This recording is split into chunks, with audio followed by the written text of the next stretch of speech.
Hi, you guys, and welcome to part 5 of the Sean Williams crazy case coverage. We last left off with finding out that Sean Williams was finally indicted for something relating to the things found on the devices. If you missed the previous videos on the Sean Williams case, the playlist is going to be in the description.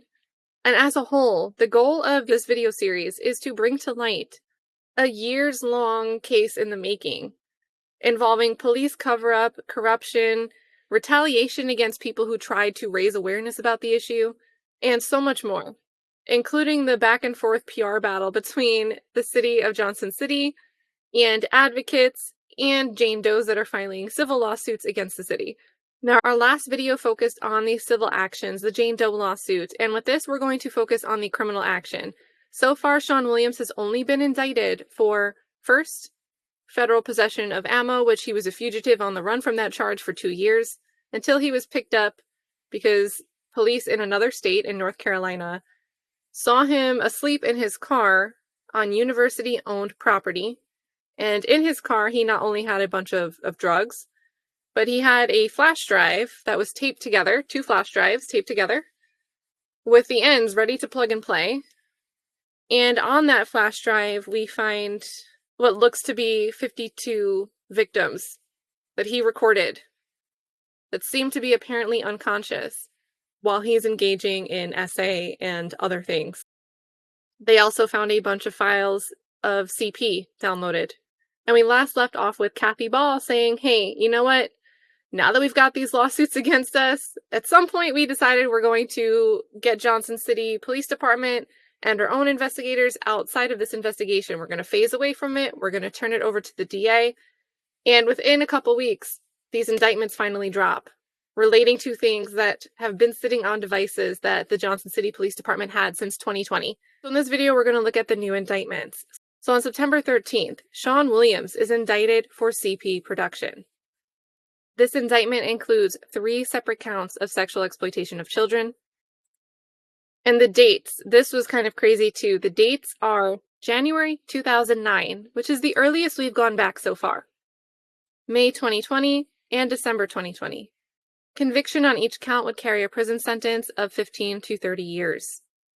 And here's his July 31st, 2023 booking photo. I believe this is when he was charged with the attempted escape. And the filing, likely because it involves sensitive information about children, a sealed document included, which is where some of the additional details of the charges could be. But we do know that he's charged with producing these files and transmitting them across state lines. And so the files that authorities looked at in North Carolina are alleged to include at least 2 series of digital images showing Williams abusing an infant boy less than a year old and a girl less than 8 years old. And one of the thumb drives contains, allegedly, more than 5,000 downloaded images of CP. The grand jury also indicted Williams on multiple counts of child rape and exploitation. And one of these cases charges Williams with aggravated rape of a child for an alleged incident on December 23rd, 2020, involving a child under 3 years of age. If convicted, this means he would face a sentence of life in prison without parole. So now Williams is facing counts from 3 separate cases. And here, in this indictment, there's 20 counts of exploitation of a minor, which involve 3 different alleged victims, also relating to the other indictment.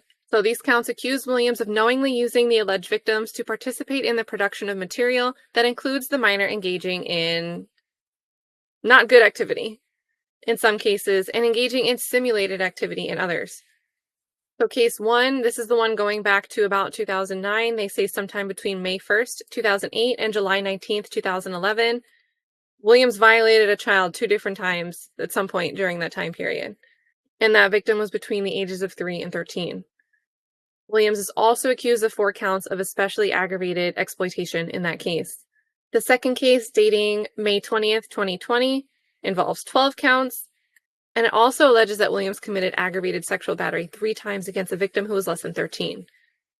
And in case 3, we have the counts of exploitation, alleging that Williams was using the children to produce material that involved the child in simulated activity that is patently offensive and or simulated activity. And so case 3 and case 1 seem to coincide with the indictments involving the production of CP. And now what's interesting here is this third case, the December 23rd, 2020, that date places the third allegation squarely in the middle of the period where former Assistant U.S. Attorney Kat Dahl was pressing the police department, the Johnson City Police Department, to investigate Williams for potential SA. And then we get this detail here that during a search of Williams' apartment in September, officers allegedly recovered not just ammunition, which was the cause for Kat Dahl coming into the case, but also a handwritten note from Williams' nightstand with the word, quote, well, I'm adding a G here, but graped, written atop a list of 23 women's first names in black ink. Williams also had been named as a suspect in 2 JCPD police reports for sexual assault. Dahl alleges that she pressed the JCPD and its top brass to build a broader case, partly due to substantial evidence of SA. Her suit also claims she began seeking a federal search warrant for Williams' computer and phone SIM card in early November 2020, but Johnson City police officers did not provide needed documentation until mid-January 2021. So again, Dahl ended up taking out an indictment that was limited to the federal ammo. And then the police end up failing to apprehend Williams. He was a fugitive for 2 years, and then he's arrested in April 29th, 2023 in North Carolina. And some of the stuff they found during their search, these digital devices, helps corroborate some of the complaints that victims came forward with and tried to bring to the Johnson City Police Department's attention from 2020 and onward. And it was ignored. And right after these indictments come down, Jeff Keeling comes with an update from community members that have some interesting things to let us know about this alleged serial R-word that's gotten away with it.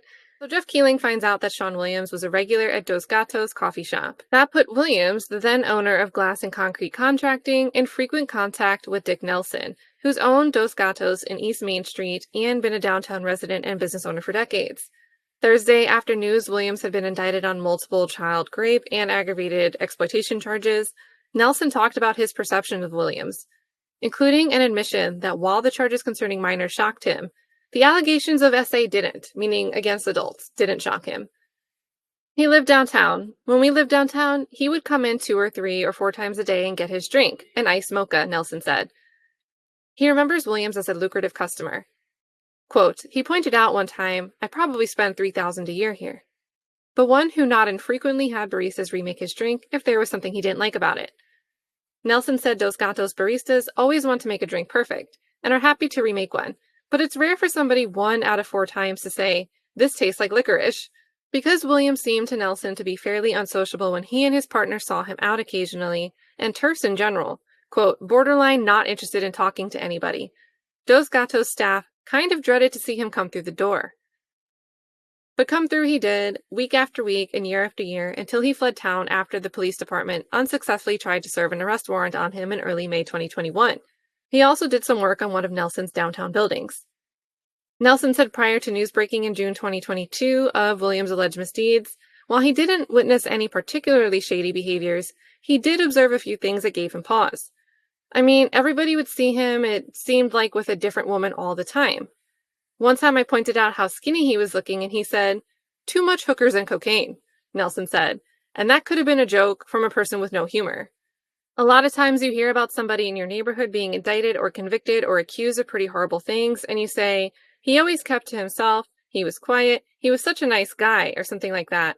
But you know, when this happened, it was not a very big surprise. And again, that lack of surprise is before the allegations about the children. So Nelson says, I guess the surprise was how awful it was. It's pretty disgusting and it's pretty sad. And, you know, I feel a degree of maybe some kind of absent guilt because you find out something like this has been happening and you kind of wonder, was there some sign that you could have caught on to? But I mean, I never saw him with anybody that didn't look to be like a grown-up. Never ever saw him with a child. And after May 2021, Nelson never saw this 3 or 4 time a day customer again.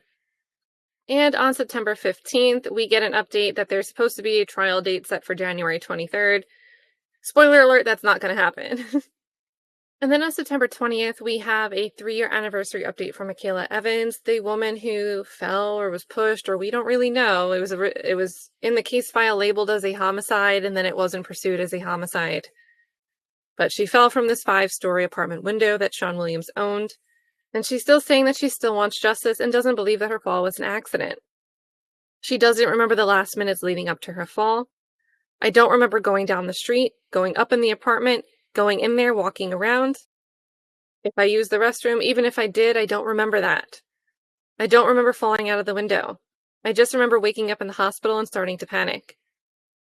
And now that she's heard the rumors of the past involvement with CP, she says, I just didn't think it was as bad as it was. And to be honest with you, it makes me sick and it disgusts me. She says she wouldn't have been around Williams that night if she had known about his alleged actions before. She feels that her fall wasn't properly investigated. Quote, my case was not investigated like it should have been. There were lots of things not done that should have been done.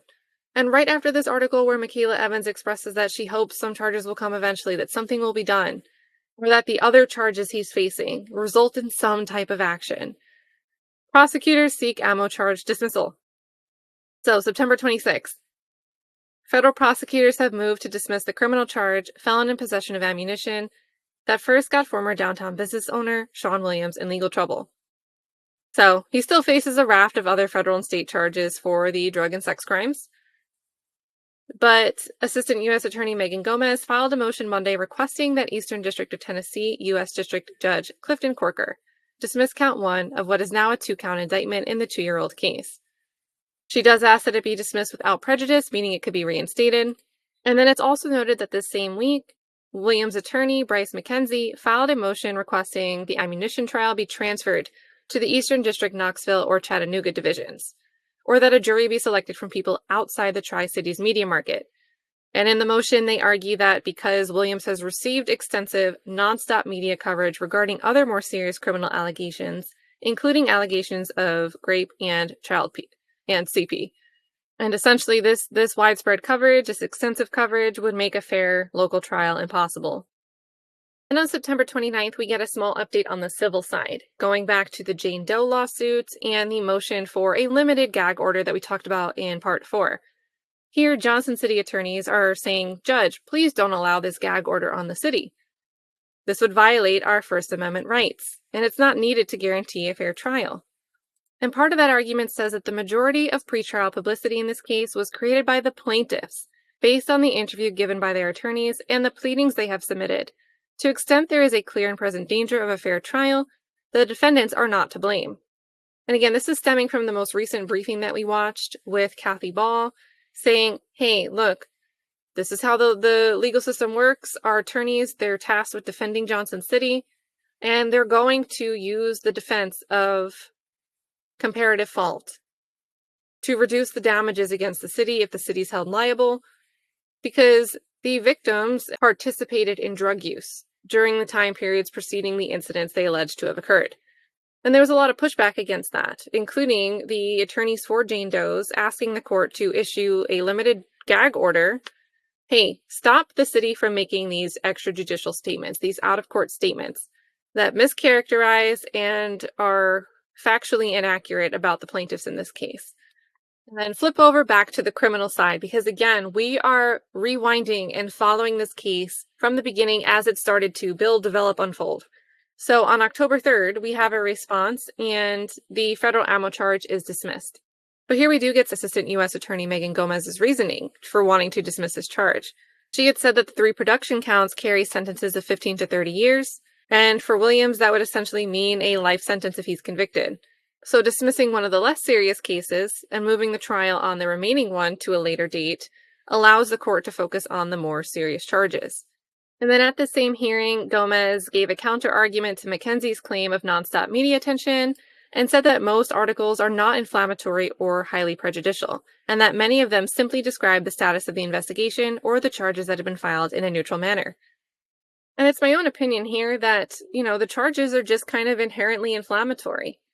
Whether someone hears about the charge involving children, exploitation, or CP, whether they live in an area and could be a prospective juror, or they first hear the charges while they're being sat as a juror, because the juror is going to have to hear the charges anyway. If the charge is inherently something that involves accusations of harm to a child, I think it all comes down to a good voir dire. voir dire. You've got to seat jurors that could say they could look at the evidence and not get stuck on the charges. Will this type of gag order, if it's granted, will that solve the problem? And then on October 18th, Sean Williams removes restraints and escapes from custody. He was being transported to Greene County from Laurel County for a Wednesday afternoon hearing in U.S. District Court. His appointed federal defense attorney filed a motion Friday to withdraw from his case, and that hearing was set for 1:45 p.m. So there's some footage of the search for him.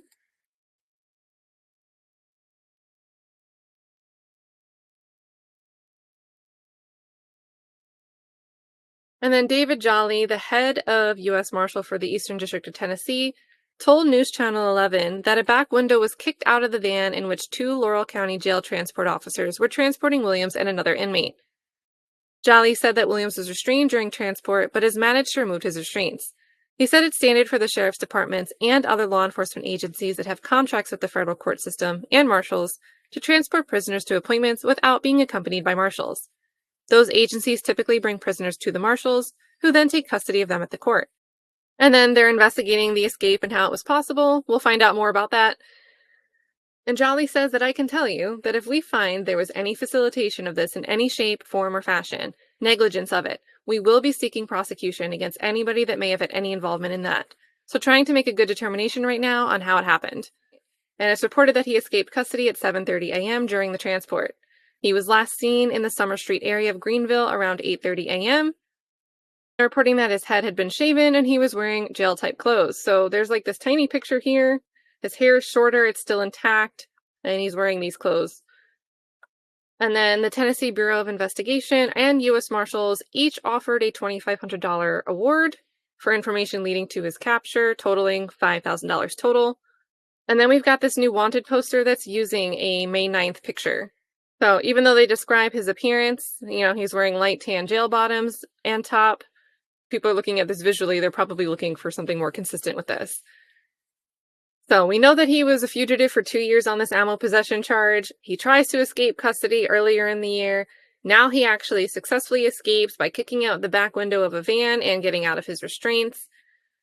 And here we are. Here we are with everybody on the manhunt, on the search. And so for the next few updates, we just get small details, small updates about the investigation into how he escaped. So here we find out on October 18th that there's no hot leads. Authorities have no hot leads on his escape, even though they continue to search for nearly 12 hours after his escape.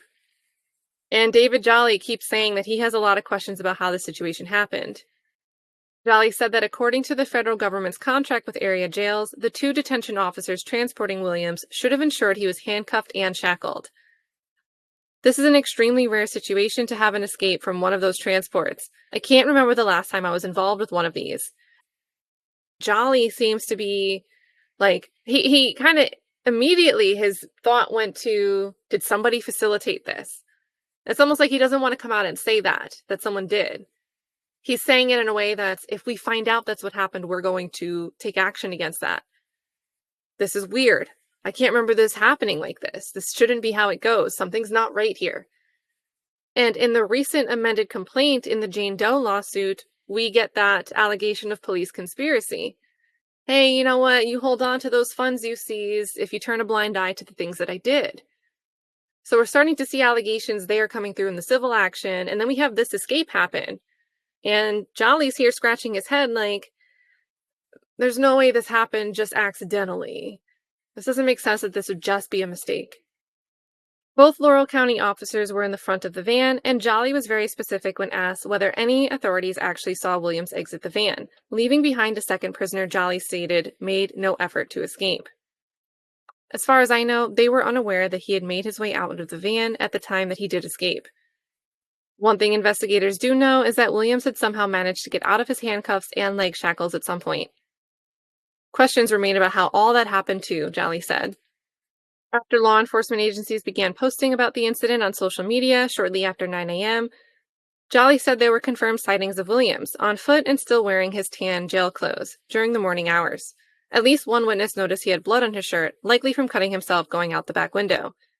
By afternoon, all the potential sightings that came in turned out not to be Williams, whose head is now shaved, according to Jolly. Jolly said his office doesn't know whether Williams is still in the area or whether someone might have been waiting to help him flee. There's always that thought that maybe he has had some assistance or got picked up by an unknowing person. That is certainly something that we're looking at right now. And though there's no indication that Williams is armed, we do consider him to be very dangerous, and we do consider him to be the type of individual that would do anything in his power not to be captured, which could mean breaking into homes, obtaining firearms, stealing vehicles, anything of that nature. And he urged the public, if you have security cameras, please check them and call immediately if you see anything. And other than that, they've got officers out there door knocking, they've got helicopters in the air, they've got drones, they've got the dogs, they've got all teams of local, state, and federal law enforcement officers out there, and there were no clear trails as of 6 p.m., roughly 10 hours after Williams escaped. Then we get an update that Sean Williams may have used a paperclip to escape. So the headrest was used as an instrument at some point. Further investigation has revealed that he potentially may have used a paperclip that was discovered in the van where the inmate was seated to free himself from the restraints. It also appears that the inmate exited the van near the very entrance of the federal courthouse, according to a witness in a GPS system on the van, corresponding with the time he was spotted around 8:30 a.m. And then they upped the total reward to $7,500. And then they released pictures of the 3 tattoos that Sean Williams has on his left hand and arm. And now on October 20th, a professor weighs in on Sean Williams' escape. And I thought some of this stuff was interesting to think about. So Northeast State Community College assistant professor of criminal justice and former Washington County, Tennessee deputy Eric Stanton said that it's a failure to have an inmate escape during transport. He said that many people would classify Williams as a high-value individual because of the quantity and nature of his state and federal charges. He said that these individuals normally receive an extra layer of restraints during transport. That inmate probably would be belly chained, and they would also probably be handcuffed and shackled, Stanton said. There's a black box that goes between the 2 handcuffs, and it actually would have another lock like a master lock. Stanton said that the use of a headrest and possible use of a paperclip to break a window raises questions about the van that was used to transport Williams. He said that every transport van that he's seen had a cage or wires to prevent an inmate from breaking a van window to escape. That sounds right to me when I hear it, but what do I know? I have serious questions, and I know investigators do as well. Every vehicle I've been around for transport would have some type of cage or wire mesh over windows where people couldn't just knock out windows and get out. On October 21st, we have an update, but there's still no credible leads, and percentage-wise, the longer we go without any sightings, the higher the likelihood is that he's made it out of the Greenville area. At this point, 72 hours have elapsed since Williams jumped out the van window. And then on October 23rd, we get an updated wanted poster because they believe that now, even though he shaved his head, he has about a week of new hair growth and that he probably looks more consistent with this prior photo. They also think he's going under the alias Bob Ross. And then on October 27th, on the civil side, Kat Dahl wants to amend her related suit against the Johnson City Police Department so that attorneys can speak publicly. Now, again, this was filed all the way back on June 23rd, 2022. And they want this amendment because of the flurry of events that continue to occur outside the 4 corners of this case, and information gleaned in discovery, particularly in 2 lengthy days of depositions in the week of October 16th, 2023.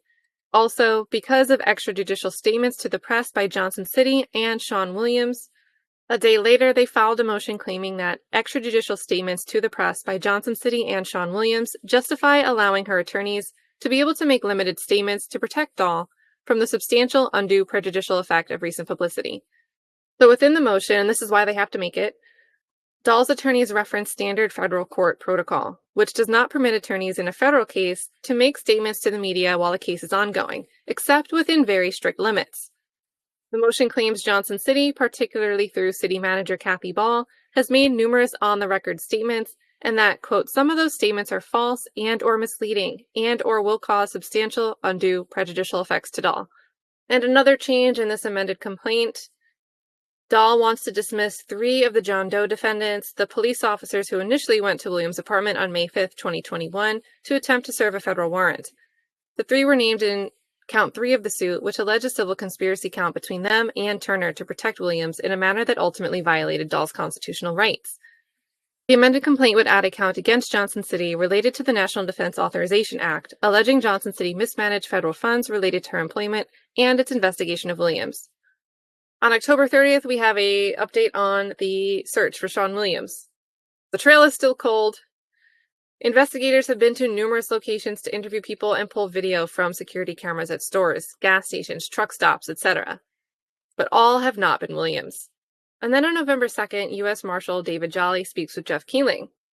Jolly says it's quite amazing, really. There's been absolutely nothing in this case. It's been that cold. Assumption would be that probably he's had some help, and we're certainly investigating all those possibilities to see if he did, who it might have been, or would have been at the time, he said. That part of it continues. It's very possible that he has had assistance, but I can't say for certain that he has. So while the marshals continue to work on any possible angle to figure out where Williams is and if he's still alive, the FBI has taken over the probe into how he escaped. A bloodied Williams showed up at one Greenville resident's house asking to use the phone not long after the escape, but Jolly said no confirmed sightings occurred after that morning, despite having presumably left Laurel County in handcuffs, leg irons, and a belly chain that kept those cuffs close to his waist. Williams was completely unshackled. So, not long after the escape, he was completely unshackled. Exactly how Williams made it from shackles and the back of a locked van to that house after hopping out of a van in the middle of town is a really good question, Jolly said. The van drivers have been questioned and stuck to the narrative that they had properly secured Williams prior to leaving the jail.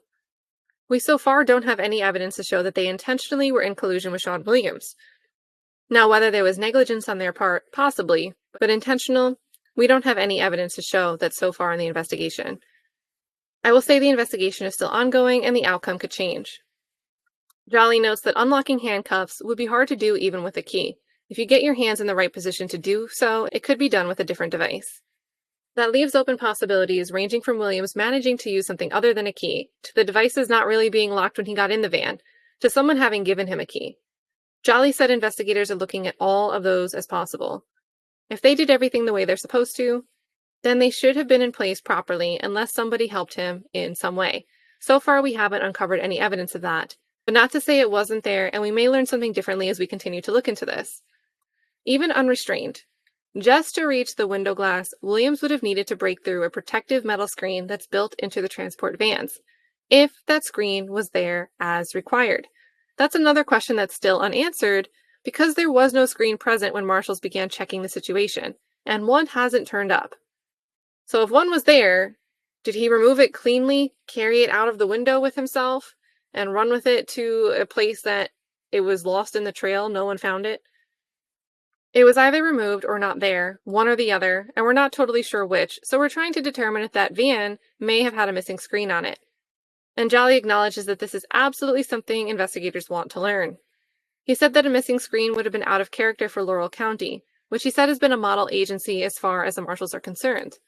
They'd also been warned about Williams given his previous escape attempt. But Jolly said, with the marshal service generally tight on staff, the level didn't rise to the point of adding an actual marshal to accompany the transport. We attach extra paperwork in his classifications that he is a high threat risk of escape, and for them to be extra cautious in the transports. So whether they took that as seriously as they should have, I don't know. We're looking into all of that. Then on November 7th, we have a small update in the civil side. The judge denies the gag order that the Jane Doe plaintiffs asked for the judge to place on Johnson City. So the judge characterized Ball's news conference as certainly lamentable at best.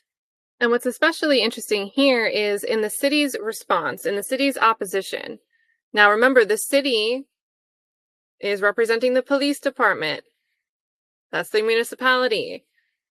And here they're discrediting a purported rape culture expert. Normally, those experts are called by prosecutions to help secure a conviction against a defendant. But here they're dismissing what they're calling a purported rape culture expert, saying that their knowledge has no bearing on the things that we've said in our media briefs. And though the judge didn't agree at this time, the judge indicated that he wouldn't be adverse to a similar motion closer to the trial. He also essentially invited the Doe attorneys to seek permission to speak to the media to respond to Ball's statements. Because again, we just saw this with Kat Dahl, but because this is a federal suit, there's certain statutes that typically limit lawyers from making statements to the media. But in his decision, in his ruling, he used bold typeface font to say that there is an exception here which allows statements a reasonable lawyer would believe is required to protect a client from the substantial undue prejudicial effect of recent publicity not initiated by the lawyer or the lawyer's client. So the judge here is throwing a hint. He's writing in bold. There's an exception to this thing that's ordinarily preventing you, attorneys for the plaintiffs in this federal suit, from making statements to the media. You might want to look into that. So there's a small update on the civil side and the press battle. But what do you think our next update on the pursuit, the investigation into how Sean Williams escaped, is going to tell us? When you hear it, I'm going to tell you. I'm going to show you the screen right now. We're going to see what it says. I want you to tell me if you're surprised. On November 8th, camera in prison transport van wasn't working when Sean Williams escaped. There is a camera in that van, but the camera was not working, Jolly said on Banfield. So very questionable as well. There were a lot of failures at the particular time. And guys, if this is saying the quiet part out loud, Jolly has been like here the whole time. He's like, this doesn't add up. This is really rare. How did this happen? That doesn't make sense. Seems like there's a lot of weird things all happening at the same time.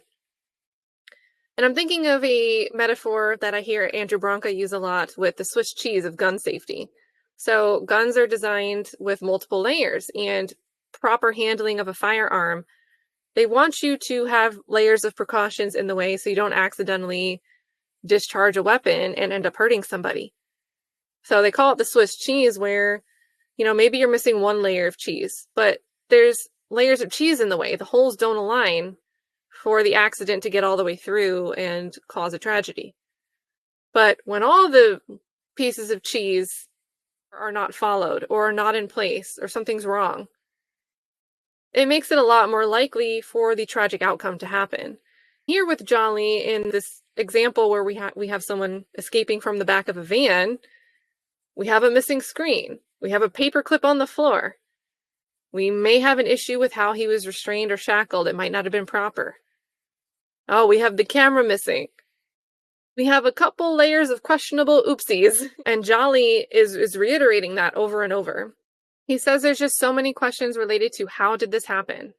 We've had numerous questions. I can make a long list of all the questions of just how in the world this could possibly happen without the transport officers knowing that he was able to get out of that van. Especially since there were 2 officers in there, and this guy had handcuffs, and the handcuffs were found inside the van. Somehow he was able to get out of those. We don't know how that happened. It's not easy to get out of handcuffs. According to Jolly, if Williams was restrained as protocol demands, then he should have had a belly chain and leg irons in addition to handcuffs. So obviously there was a failure, and whether there was collusion or if it was just pure negligence, we still want those answers ourselves. And then we also find out, we've heard that he went up to the porch of a house and asked to use a phone. It was a woman that answered the door. She noted that there was a lot of blood on him, and she did not allow him to use the phone. She wasn't aware of the escape at the time, and it was a little while later before she actually called law enforcement and let us know that a man had been to the house. She had heard by then that there had been an escape and that it might have been Sean Williams. On November 4th, Sean Williams' search becomes a national priority for feds. They said we've been getting a good number of tips from various parts of the country as a result of the Banfield show, the statements that we just read on News Nation. He added that billboards along the major thoroughfares have also generated a good number of tips. However, no tips have proven more credible than any of the others that rolled in starting on the afternoon of October 18th. And now, Jolly seems hilarious. So Jolly's saying, even the lady that cuts my hair asked the question the other day. How did he escape? How could that have happened? How could officers have not seen this guy escaping the van? So it's certainly a question everybody wants to know the answer to. And then 3 days after that article, we have FBI and others actively searching for escapee Sean Williams in Sylva, North Carolina area. It seems Sean Williams was seen at a shopping center in Sylva on Friday morning. The FBI's Charlotte office posted on social media at 3:13 p.m. that the agency confirmed an eyewitness saw Sean Christopher Williams around 11:30 this morning in the Jackson Plaza shopping area. So everybody's out there looking. They set up a command post in the parking lot. but it was disbanded around 5:30 p.m. And it was at 11:22 a.m. on Friday that a caller called 911 and said, "Hey, I think I've spotted Williams inside the Silva city limits." So the dispatchers get that information over to the Silva Police Department, and we also get an update that his hair has grown out more now. And then we've got this map showing Johnson City versus Silva. And then on November 21st, Sean Williams is taken into custody in Florida. So after being on a run for over a month, Williams was arrested without incident Tuesday night in Pinellas County after being tracked by a canine officer and his handler. He was taken into custody around 9 p.m. at 11505 Walsingham Road. And here's the footage from after he was captured.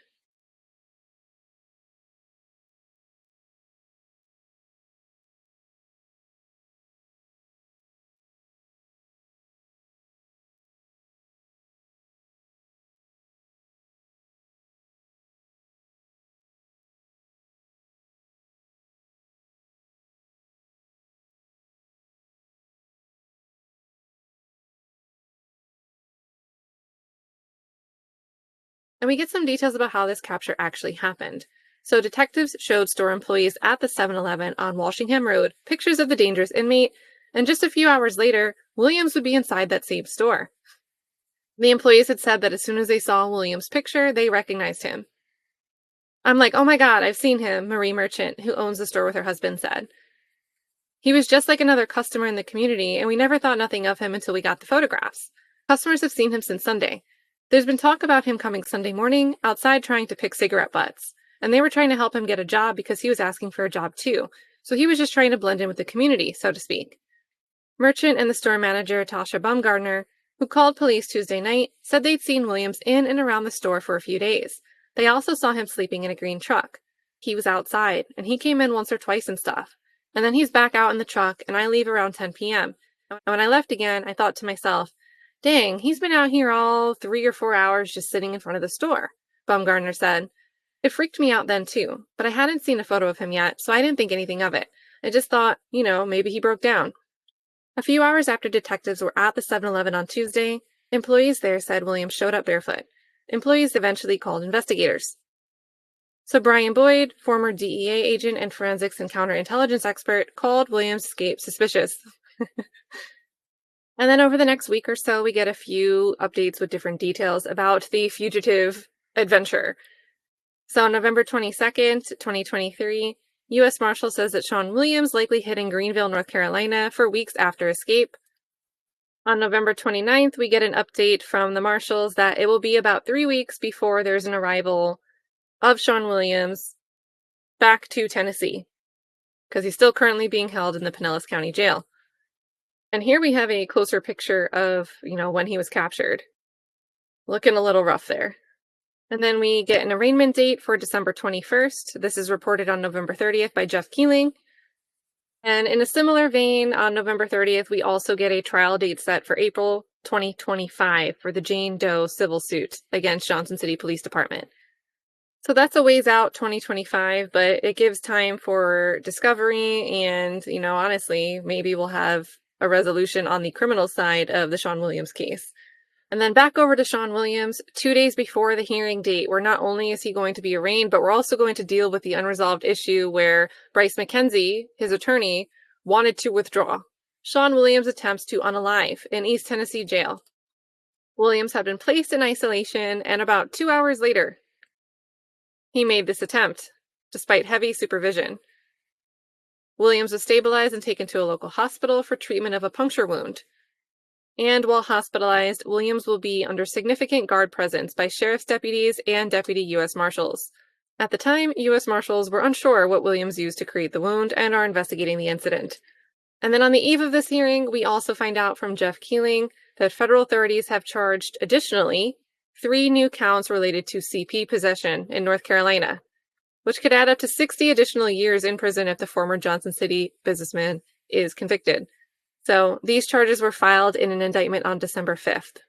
And then at the hearing on the 21st, Williams gets a new attorney.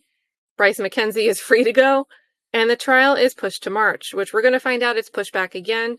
But at least at this point in time, it's pushed to March. That would give his then new attorney a chance to catch up. And interestingly, Sean Williams told the judge, "I haven't slept in 4 days, but I believe I'm competent enough to answer what I'm here for today." And then he enters his initial not guilty plea to the October 18th escape charge.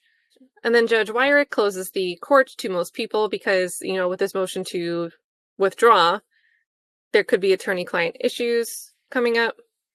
And Wyrick also grants Mackenzie's motion to withdraw and then appoints Greenville attorney Joe McAfee as a replacement. So that's Sean Williams' third attorney. And we also get this update from Jolly down here. So decided that after October 18th, after that escape, that we're only going to use our own staff for any future transports of Williams.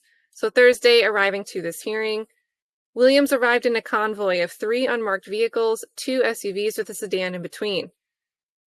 And the investigation into what happened with that initial escape is still ongoing.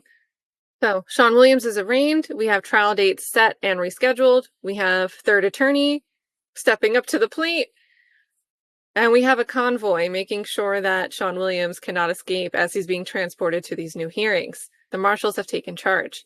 We're going to close part 5 here, and with part 6, we're going to get into the next chapter, starting with a new filing alleging that the Johnson City Police Department was paid off to protect Sean Williams. And again, super shout out to Jeff Keeling because this is the whole story. He is documenting this from cover to cover. And at this point, we're going to see more news outlets come into play. We'll get some additional coverage. But it's really been News Channel 11. It's really been the filings. It's really been people like Jeff Keeling.